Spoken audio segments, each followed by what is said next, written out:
In today's video, I'm going to teach you how to add PayPal payments to Ninja Forms. We'll walk through the modern recommended PayPal checkout method. And I'll also touch on the older PayPal Express approach so you know what's changed and why. First, connect your PayPal account. In your WordPress dashboard, open Ninja Forms and choose PayPal Onboarding. Click Begin Live. Onboarding authorization to link a PayPal business account. If your PayPal account isn't a business account yet, you'll be prompted to upgrade during the process. Follow the on-screen authorization steps until you see confirmation that the connection is complete. If you want to test payments safely before accepting real money, you can also begin sandbox onboarding here. That creates a test connection you can use on your forms without charging actual cards. Tip: make sure you're logged into the correct PayPal account in your browser and finish any prompts PayPal presents so the connection is fully authorized. Next, add the PayPal checkout action to your form. Open the form that should accept payments and go to the Emails and Actions tab. Click Add New Action and select PayPal Checkout. A settings panel will open for this action.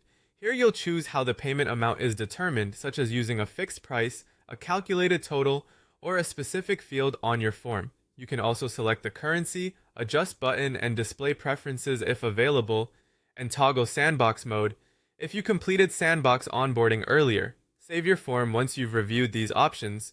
When visitors submit the form, the PayPal checkout action will handle the secure payment process according to your configuration.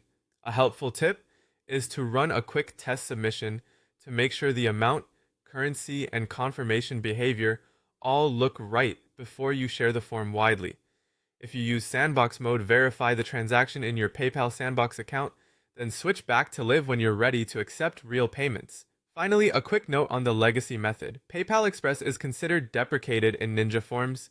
If you had it set up previously, the general flow was to install and activate the PayPal Express add-on, enter your Live and Sandbox API credentials in Ninja Forms settings, add a PayPal or collect payment action to your Forms Emails and Actions tab, choose where the total comes from, adjust advanced transaction details including sandbox toggles, test in sandbox, and then switch to live. Today, the recommended path is PayPal checkout because it's simpler to connect, actively supported, and easier to test. That's it. Connect your account, add the PayPal checkout action, configure the amount and mode, and you're ready to collect payments with Ninja Forms.